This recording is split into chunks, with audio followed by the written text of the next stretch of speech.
par le gouvernement qui veut mettre un terme à des dépenses qualifiées d'excessives pour les 2700 travailleurs et pour la population grecque. C'est le choc. Frédéric Gazet. Tout se passe en direct. Vous vivez les choses comme nous en direct.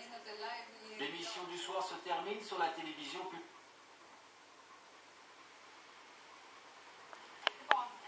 On décide de continuer malgré tout. Mais le signal est rapidement coupé. Écran noir sur tous les téléviseurs du pays. Les 3 chaînes publiques cessent d'émettre. Mobilisation générale devant le siège de l'ERT. Je me sens insultée en tant que grecque. C'est la goutte d'eau qui fait déborder le vase. J'en ai vraiment assez de ce qui se passe dans mon pays. À l'intérieur, c'est la stupéfaction. Cette présentatrice annonçait quelques heures plus tôt à l'antenne la décision du gouvernement, mais elle a encore du mal à y croire. Nous avons entendu parler de beaucoup de rumeurs, de scénarios, de la fermeture de certaines chaînes, de coupes budgétaires, de réduction de personnel. Mais une fermeture complète, totale, ils n'auraient même pas osé faire cela pendant la dictature quand j'étais jeune. Fermer les chaînes publiques, le manque plus fort. 2700 salariés se retrouvent sans emploi du jour au lendemain. Le gouvernement a justifié sa décision.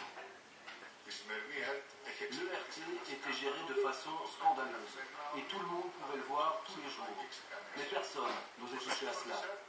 Le personnel recevra des compensations et qui veut pourra postuler pour faire partie de la nouvelle télévision.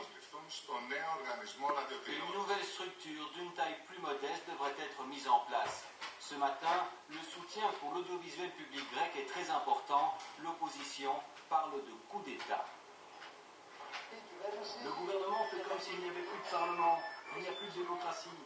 Fermer l'ERT, ce n'est pas seulement une coupe budgétaire, c'est comme décider de fermer la Grèce.